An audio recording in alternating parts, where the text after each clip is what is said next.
영광에서 영광으로 8-2 극히 중요한 이 열쇠가 자주 간과된다. 하나님께서 우리를 풍성히 축복하고 싶어 하시지만 하나님의 영광은 단지 우리가 받아서 가지고 있기 위한 것이 아니다. 그것은 또한 우리도 나눠줘야 하는 것이다. 일단 하나님의 영광을 받으면 중요한 것은 우리가 사람들을 위해 기도해주고 하나님 나라의 복음을 전파하고 병자를 고치고 예수님의 이름으로 귀신을 쫓아내는 것이다. 하나님의 영광은 추수를 위한 것이다. 부흥은 교회에서 시작되지만 우리가 하나님의 영광을 가지고 교회 밖으로 나가 지역사회 안으로 들어갈 때 불신자들이 영적 눈을 뜬다. 그러면 그들이 하나님의 선하심을 보고 이해하게 되어 하나님께 이끌리게 된다. 하나님의 영광을 교회 담장 밖으로 가져간다는 것은 표적과 기사를 우리가 살고 있는 지역사회 안에 나타내야 한다는 것이다. 나는 모든 형태의 전도를 지지하며 그것에는 전통적 의미로 복음을 전하는 것도 포함된다. 나는 복음 자체가 하나님의 구원의 능력이라고 믿는다. 내가 또한 확고하게 믿는 것은 우리가 표적과 기사와 예언을 통해 하나님의 임재와 능력을 나타냄으로써 하나님의 영광을 우리의 지역사회 안에 나타내고자 명령을 받았다는 것이다. 우리는 2000년이 넘게 나라가 임하시오며 뜻이 하늘에서 이루어진 것 같이 땅에서도 이루어지이다 라고 주기도문으로 기도했다. 우리는 하나님의 나라와 영광이 임하기를 갈망한다. 그런데 예수님께서 우리에게 친히 말씀하신다. 내가 하나님의 성령을 힘입어 귀신을 쫓아내는 것이며 하나님의 나라가 이미 너에게 임하였느니라. 만일 우리가 전파하는 복음에 표적과 기사가 따르지 않으면 우리는 복음의 일부만 전하고 있는 것이다. 복음에는 죄로부터의 구원 이상이 있다. 온전한 복음은 성령, 세례, 방언, 치유와 해방 등 표적과 기사의 나타남을 포함한다. 하나님께서는 우리가 가는 곳마다 하나님의 나라, 능력, 영광이 동반되기를 원하신다. 이런 방법 중 어떤 것으로든 복음을 나눌 준비가 되어 있다면 그것은 하나님의 영광을 더 받는 한 가지 열쇠이다. 예수님께서 말씀하셨다. 지극히 작은 것에 충성된 자는 큰 것에도 충성되고 우리가 이미 받은 것에 충성되다면 하나님께서 우리에게 더 많이 주실 것이다. 최근에 나는 새로 생긴 세차장의 대기실에 있다가 한 여자가 목 보호대를 하고 있는 것을 보았다. 그때 주님께서 내게 말씀하셨다.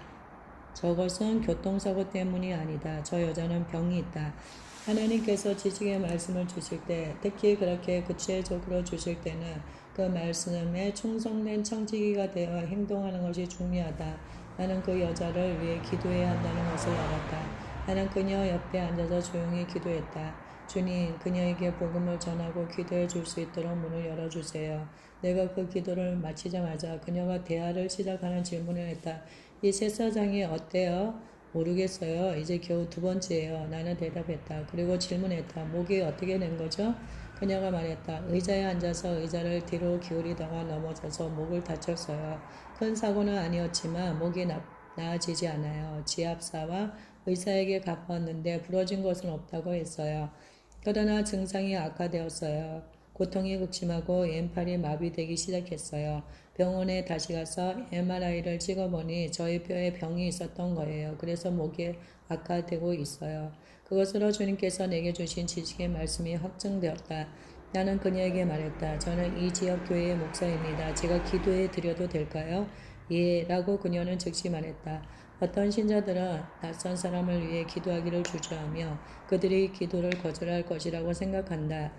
그러나 내 경험으로는 치료가 절실히 필요한 사람이라며 그리스도인이든 아니든 대부분 기도를 거절하지 않는다.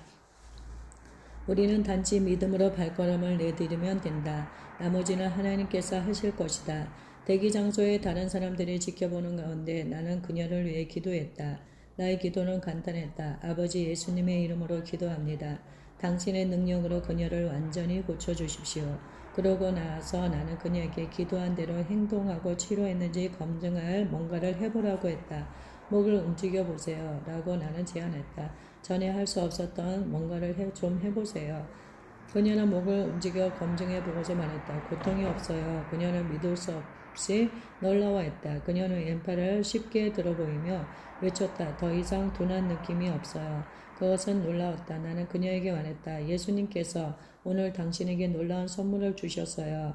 예수님께 당신의 마음을 드리고 싶으세요? 예, 라고 그녀가 외쳤다. 그녀는 세차장 대기장소에서 주님께 마음을 드렸다. 하나님께서 우리가 그렇게 하기를 원하신다. 우리는 하나님의 영광을 교회 담장 밖으로, 우리의 직장, 우리의 학교, 식당, 심지어 세차장까지 어디든 가져가야 한다. 우리가 하나님의 영광을 나눠줄 때 하나님으로부터 더 많이 받을 수 있도록 우리 자신을 여는 것이다. 교회를 세우라. 더 많은 영광을 받기 위한 다섯 번째 핵심 요소는 교회를 세우는 것이다. 하나님의 영광은 우리가 흡수해서 혼자 누리려는 것이 아니다. 하나님의 영광을 나타내시는데 더 큰 목적이 있다. 초대 교회가 사도행전 2장에서 오순절을 경험했듯이 그들은 사도의 가르침, 떡을 뗀 교제, 기도에 헌신했다. 그들은 놀라운 부흥 속에서 교회 세우기를 지속했다. 가장 초기 그리스도인들은 가정에서 돌아가며 모였다. 우리는 그들이 영광에서 영광으로 이르렀던 것을 안다. 왜냐하면 사도행전 4장 31절 말씀대로 그들이 사도행전 2장의 첫 성령 충만 후에도 거듭해서 성령으로 채워졌기 때문이다. 동시에 그들은 수적으로도 성장했다. 주께서 구원받는 사람을 날마다 더하게 하시니라. 왜 그들은 성령 충만을 받으며 수적으로 성장했을까? 그들이 부흥 중에 교회를 세웠기 때문이다. 올바른 목회를 하며 부흥이 교회를 세운다. 그러나 실제로는 쉽게 그렇게 되지 않는다. 부흥의 불을 잘못 다루며 영향을 별로 미치지 못하고 불이 꺼질 수가 있다. 1994년에 성령이 토론토에 임했을 때 두 가지 흐름의 사람들이 그 부흥에서 받은 것을 가지고 그들의 교회로 돌아갔다. 한쪽 사람들은 부흥의 목적을 이해하지 못했다. 그들은 흥분한 마음을 교회로 가져갔지만 그것은 오래가지 못했다. 그때 부흥의 주요 중심지였던 어떤 교회들은 오늘날 존재하지도 않는다. 반면에 어떤 교회들은 부흥을 전달받아서 연장 집회를 열며 성장했다. 그런 교회들은 오늘날 번창하고 있다.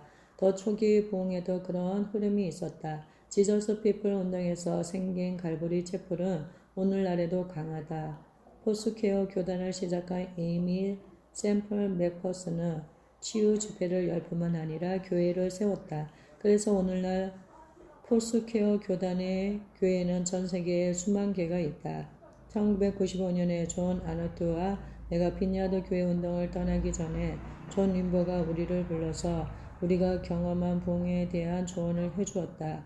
그가 말한 것 중에서 하나가 내게 깊이 새겨졌다. 그것은 단순하지만 흥분의 도가니 속에서 감각이 쉬운 것이다.